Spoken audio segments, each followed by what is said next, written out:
रायपुर से एक बड़ी खबर सामने आ रही है। आपको बता दें कि राजनांदगांव सांसद संतोष पांडे ने राहुल गांधी को जमकर घेरा है। तो लोकसभा में महादेव सटायप का मामला संतोष पांडे ने उठाया और कहा कि छत्तीसगढ़ के पूर्व मुख्यमंत्री जी महादेव के नाम पर सट्टा चला रहे थे और वो निपट गए। तो भगवान शंकर को आसानी से ना लें, बात बात में चित्र दिखाने की कोशिश भी ना करें। आपको बता दें कि कल राहुल गांधी ने लोकसभा सदन के अंदर जो है शिव जी की तस्वीर दिखाई थी, साथ ही इस्लाम की बात की, गुरु नानक देव की उन्होंने तस्वीर दिखाई, जिसके बाद से राहुल गांधी को जमकर घेरा गया और एक के बाद एक राहुल गांधी के ऊपर टिप्पणियां भी सामने आई थी। और आज एक बार फिर देखने को मिल रहा है कि संतोष पांडे, राजनांदगांव सांसद संतोष पांडे ने राहुल गांधी को जमकर घेरा है और उन्होंने लोकसभा में महादेव सट्टा ऐप का मामला उठाया है। तो संतोष पांडे ने कहा कि छत्तीसगढ़ के पूर्व मुख्यमंत्री जी महादेव के नाम पर सट्टा चलाते थे और वो निपट गए। राहुल गांधी जी बार बार भगवान शंकर का फोटो दिखा रहे थे।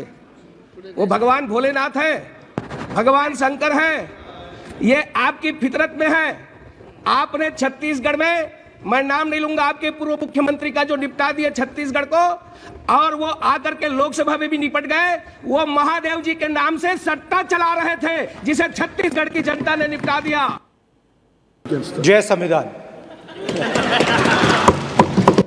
राहुल गांधी जी बार बार भगवान शंकर का फोटो दिखा रहे थे। वो भगवान भोलेनाथ है, भगवान शंकर है, ये आपकी फितरत में है। आप तो आइए इस खबर पर ज्यादा जानकारी के लिए मेरे सहयोगी अमृत मेरे साथ जुड़ चुके हैं। अमृत, एक बड़ा बयान सामने आया है संतोष पांडे की तरफ से। कल राहुल गांधी भगवान शिव की तस्वीर दिखा रहे थे, इस्लाम की, गुरु नानक की, सभी की तस्वीर दिखाए, जिसके बाद उनको बहुत घेरा गया। और अब एक बार फिर संतोष पांडे उनको घेरते हुए नजर आए, कह रहे हैं कि भगवान शंकर को लाने से बीच में एक तो निपट गए। आपको भी पता है उनका नाम, और अब देख लीजिए कि आगे क्या होगा। राधा, संतोष पांडे बड़ी ही बारीकी और महीन राजनीति करते हुए दिखाई देते रहे हैं और सदन के भीतर भी जब वो अपनी बात रख रहे थे तो उसी का मुजाहिरा कहीं ना कहीं हो रहा था। उन्होंने साफ तौर पर एक फेंसिंग करने की शुरुआत की है जहां से कांग्रेस जो अपना नैरेटिव बना रही है उसको वो ध्वस्त कर सकें। और उसमें उन्होंने राजनांदगांव से जो उनके साथ लड़ाई लड़ी गई थी भूपेश बघेल की, उन्होंने वहाँ पर ग्रिल किया और उनके शासनकाल में जिस तरह से महादेव सट्टा ऐप को लेकर के जो विवाद खड़ा हुआ और जिन आरोपों के घेरे में पूर्व मुख्यमंत्री हैं, उस लिहाज से उन्होंने कांग्रेस को काउंटर करने की कोशिश की और ये बताया कि किस तरह से महादेव के नाम पर एक तरह से गोरख धंधा चला और सरकार पूरी तरह से गिर गई और बहुत सारे लोग ग्रिल हो गए। तो उस आरोप के हवाले से कहीं ना कहीं वो राहुल गांधी की सियासत को भी चुनौती दे रहे हैं कि भगवान का अगर नाम लेकर के आप अगर राजनीति साधने की कोशिश करते हैं तो फिर इसका खामियाजा भी आपको भुगतना पड़ सकता है। दरअसल राजनीति में बहुत सारी बातें सांकेतिक रूप में कही जाती हैं, उसका विशेष महत्व होता है। राहुल गांधी जहां भगवान शिव के तस्वीर को दिखा रहे थे, कहीं ना कहीं वो बीजेपी के हिंदुत्व की राजनीति के तोड़ पर लाने की से कोशिश कर रहे थे और यहां पे भगवान शिव को राजनीतिकरण के लिए उसका इस्तेमाल कर रहे थे।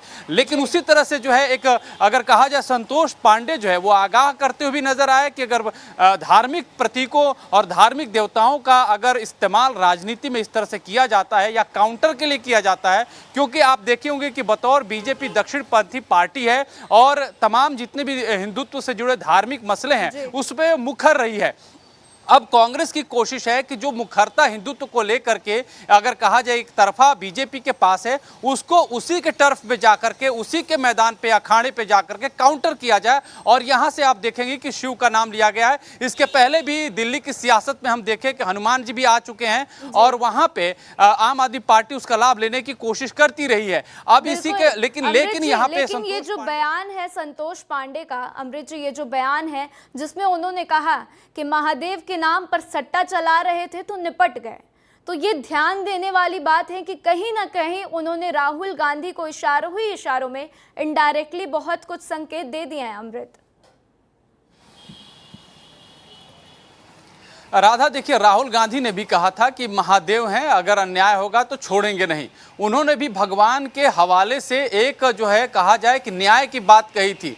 दूसरी तरफ से संतोष पांडे ने भी ईश्वर के ही हवाले से न्याय की बात कही है। यानी कि देखिए न्याय को लेकर के जो सियासत है और जहां पे ईश्वर को प्रतिमान कर करके बातें कही जा रही हैं, वहां से दोनों ही पक्ष अपनी अपनी बातें रख रहा है, अपनी अपनी सियासत के हिसाब से अपनी बातों को पेश कर रहा है। हाँ, आप ये जरूर कह सकती हैं कि राहुल गांधी ने कल से लेकर के आज तक जो एक माहौल क्रिएट किया है उसको काउंटर करने में संतोष पांडे ने अहम भूमिका जरूर निभाई है। राधा, बिल्कुल अमृत, हमारे साथ जानकारी साझा करने के लिए आपका शुक्रिया।